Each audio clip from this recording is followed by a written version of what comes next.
ರಾಗಿಣಿ ಅವರು ಬರ್ತ್ಡೇಗೆ ಇದೊಂದು ಸೆಲೆಬ್ರೇಷನ್ ತುಂಬ ಚೆನ್ನಾಗಿ ಮಾಡಿದ್ದಾರೆ. It's nice to have a small group like this. So ಒಬ್ಬೊಬ್ಬರು ಮಾತಾಡ್ಬೋದು, ಶೇರ್ ಮಾಡ್ಬೋದು. And from the past 6 months this has been our dream. Ragini ಅವರು ನಾವು ಮೀಟ್ ಮಾಡಿದ್ದು last year.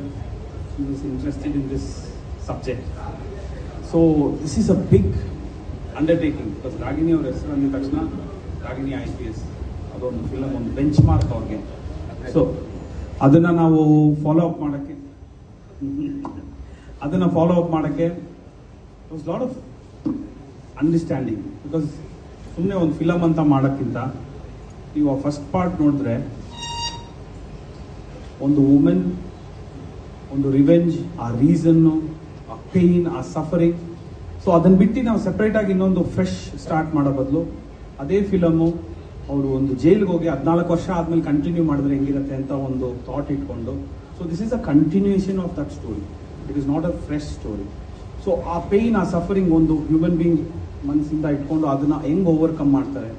And with that ಒಂದು ಜರ್ನಿ, ಒಂದು beautiful journey that goes all the way from India to China. ಏನಕ್ಕೆ ಹೋಗ್ತಾರೆ, ಹೆಂಗೆ ಹೋಗ್ತಾರೆ, ಇದೊಂದು ತುಂಬ deep emotional and action packed. Like Ragini has to do 2 months of intensive training. ಇಂಡೋನೇಷ್ಯಾಗೆ ಹೋಗಬೇಕು ಅಂತ ಪ್ಲಾನ್ ಹಾಕಿದ್ದೀವಿ. So ದರ್ಸ್ lots of commitment required for this film.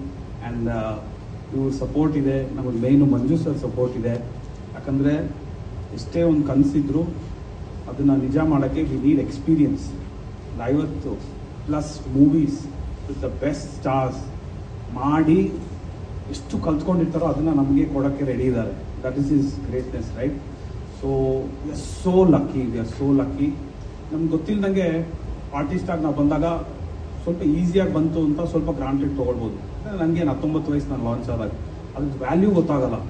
ವಯಸ್ಸು ಆಗ್ತಾ ಯು ಅಂಡರ್ಸ್ಟ್ಯಾಂಡ್ ದ ವ್ಯಾಲ್ಯೂ, ಒಂದು ಆಪರ್ಚುನಿಟಿದು.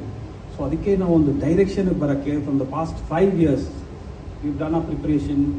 ನ್ಯೂಯಾರ್ಕ್ ಫಿಲ್ಮ್ ಅಕಾಡೆಮಿ, ಅಲ್ಲಿ ಇಲ್ಲಿ ಎಲ್ಲ ಕಡೆ ಏನಾಗುತ್ತೋ ಪ್ರಿಪ್ರೇಷನ್. ಲಾಸ್ಟ್ 5 years ಇಂದ ಮೇನ್ ನಮ್ಮಿಬ್ರು ಕೆಲಸನೇ is to prepare. So this time when we come in this venture as a director, Raj brothers ಅಂತ, we want to give our best. And to do that we need the best team ಅಲ್ಲ. So we need all of your support. ಇನ್ನು ಹೋಗ್ತಾ updates ಬರ್ತಾ ಇರುತ್ತೆ. ಎತ್ತಿ ಅವ್ರು ಮಾತಾಡಲ್ಲ, but ಅವರು ವಿಶ್ ಮಾಡ್ತಾರೆ.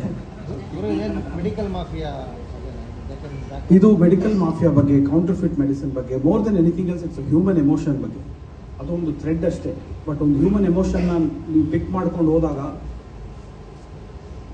ಹರ್ಟ್ ಆಗಿರೋರು, ಎಷ್ಟು ಡೀಪಾಗಿ ಹರ್ಟ್ ಆಗಿರೋರು, what will they do to overcome that. So it is revenge, it is action, but there is a reason behind that. ಸುಮ್ಮನೆ ಹೊಡಿಬೇಕು ಅಂತ 100 ಜನಕ್ಕೆ ಹೊಡೆಯೋದು, it's old pattern. It's a very deep movie. Yes 100%. It's a continuation. ಆ first ಪಾರ್ಟ್ದು end ಎಲ್ಲಾಗುತ್ತೋ ಅಲ್ಲಿಂದ continue ಆಗುತ್ತಿದ್ದು. So it's an absolute continuation. ನಿಮ್ಮ ಸಿನಿ ಜನರಲ್ಲಿ ಆಲ್ಮೋಸ್ಟ್ ಮಪ್ಪ ಜೊತೆಲಿ ಇದೇ ಇರ್ತಾರೆ. ಇದು ನೀವು ಡೈರೆಕ್ಷನ್ ಮೊದಲನೇ ಸರಿ ಮಾಡ್ತಾ ಇರೋದು ಹೇಗೆ? ಅವರು ಮುಂಚೆಯಿಂದ ಹೇಳೋರು ಏನೇ ಮಾಡಿದ್ರು ಪ್ರಿಪ್ರೇಷನ್ ಇರಬೇಕು ಅಂತ. ಬಟ್ ಏನು ಅಂದರೆ, ಇವಾಗ ನಾನು ಆ್ಯಕ್ಟಿಂಗ್ ಸ್ಕೂಲ್ಗೆ ಹೋದೆ, ಅಲ್ಲಿ ತುಂಬ ಚೆನ್ನಾಗಿ ಮಾಡಿದೆ, ಅವಾರ್ಡ್ಸ್ ಹೊಡೆದೆ. ಸೊ ಇಟ್ ಈಸ್ ಲೈಕ್ ಇದು ಈಸಿ ಮಾಡ್ಬೋದು ಅಂತ. But that's not the case. You can be ಇವ್ರಿಗಿಂತ ಬೆಟರ್ ಅಲ್ಲ. ನಮ್ಮ ಬೆಸ್ಟ್ ಮಾಡೋದಿದೆ ಅಲ್ಲ, ಅದನ್ನು ಕಲಿಬೇಕು ನಾವು ಕಂಪ್ಯಾರಿಸನ್ ಆಗಿ ಇವ್ರು ಎಷ್ಟು ಮಾಡ್ತಾರೋ ಅದಕ್ಕಿಂತ ಒಂದು ಸ್ಟೆಪ್ ಬೆಟರ್ ಅಲ್ಲ, ಸಾಕಲ್ಲ. ಸೊ ಡೈರೆಕ್ಷನಲ್ಲಿ ಅವ್ರು ಕೊಟ್ಟಿದ್ದು ನಾನು ಮಾಡಬೇಕು ಅಂದಾಗ ಅದೇ ಇಂಡಿಯನ್ ಸಿನಿಮಾ, ಫಾರಿನ್ ಸಿನಿಮಾ ಎಲ್ಲ ರಿಸರ್ಚ್ ಮಾಡಿ ಫೈಂಡ್ ಔಟ್ ಯಾಕೆ ಒಂದು ವರ್ಕ್ ಆಯಿತು, ಯಾಕೆ ಒಂದು ವರ್ಕ್ ಆಗಿಲ್ಲ, ಒಂದು ಥೀಸಿಸ್ ಥರ ಮಾಡು, ನೀನು ಪ್ರಿಪೇರ್ ಆಗು. So that was good. That was where our journey started 2019. ಅಲ್ಲಿಂದ ಆಲ್ಮೋಸ್ಟ್ ಎವ್ರಿ ಡೇ ಒಂದು ಫಿಲಮ್ನ ನೋಡಿದ್ದೀವಿ, ಅದನ್ನು ಅನಲೈಸ್ ಮಾಡಿದ್ದೀವಿ. ಎವ್ರಿ ಸಿಂಗಲ್ ಡೇ ಅದನ್ನು ಒಂದು ಬ್ರೇಕ್ ಡೌನ್ ಮಾಡಿ ಈ ಫಿಲಮಲ್ಲಿ ಏನು ಚೆನ್ನಾಗಿತ್ತು, ಏನು ಚೆನ್ನಾಗಿಲ್ಲ, ಯಾಕೆ ಈ ಫಿಲಮ್ ಹಿಟ್ ಆಯಿತು, ಯಾಕೆ ಈ ಫಿಲಮ್ ಫ್ಲಾಪ್ ಆಯಿತು. ಇದು ಮಾಡ್ತಾ ತುಂಬ ಮಾಡಿದಷ್ಟು, ಒಂದು ಕೆಲಸ ಮಾಡಿದಷ್ಟು ಅದನ್ನು ಇಂಪ್ರೂವ್ಮೆಂಟ್ ಬರುತ್ತಲ್ಲ. So that was good. So ಅವ್ರ ಅಡ್ವೈಸ್ ಸಿಂಪಲ್, ಬಟ್ ಪ್ರಿಪ್ರೇಷನ್ ಇದ್ದರೆ ಯಾವುದೇ ಫೀಲ್ಡಲ್ಲಿ ಸಕ್ಸಸ್ ಬರೋದು ಒಂದು ಚಾನ್ಸ್ ಇದೆ. ಬಂದೇ ಬರುತ್ತೆ ಅಂತ ಇಲ್ಲ, ಬಟ್ ನೀವೆಷ್ಟು ಪ್ರಿಪೇರ್ ಆಗ್ತಿರೋ ನಿಮ್ಮ ಸಕ್ಸಸ್ ಬರೋಕ್ಕೆ ಅಷ್ಟು ಚಾನ್ಸ್ ಇದೆ. ಇಬ್ರು ಏನೇ ಮಾಡಿದ್ರು ಜಗ್ಗೇಶ್ ಅನ್ನೋ ಒಂದು ಲೇಬಲ್ ಆಮೇಲೆ ಹೌದು. ಅದನ್ನ ಹೊರತುಪಡಿಸಿ ನಿಮ್ಮನ್ನು ನೀವು ಗುರುತಿಸ್ಲಿಕ್ಕೆ ಏನು ಕಾರಣ? ಅದು ನನ್ನ ಮನಸ್ಸಲ್ಲಿ ಇಲ್ಲವೇ ಇಲ್ಲ ಸರ್. ಅದು ಲೇಬಲ್ ಅಲ್ಲ, ಅದು ಒಂದು ಅಲ್ಲ, ಆಡಿಯನ್ಸ್ಗೆ ಜಗ್ಗೇಶ್ವರ್ ಮಕ್ಕಳು ಅದು ಇರಲಿ ಸರ್, ಅದೊಂದು ಗಿಫ್ಟು ಸರ್. ಅದ್ರ ಜೊತೆಗೆ ನಿಮ್ಮ ಐಡೆಂಟಿಫಿಕೇಶನ್, ನಮ್ಮ ಐಡೆಂಟಿಫಿಕೇಶನ್ ಆಟೋಮೆಟಿಕ್ ಆಗಿ ಬರ್ ಸರ್.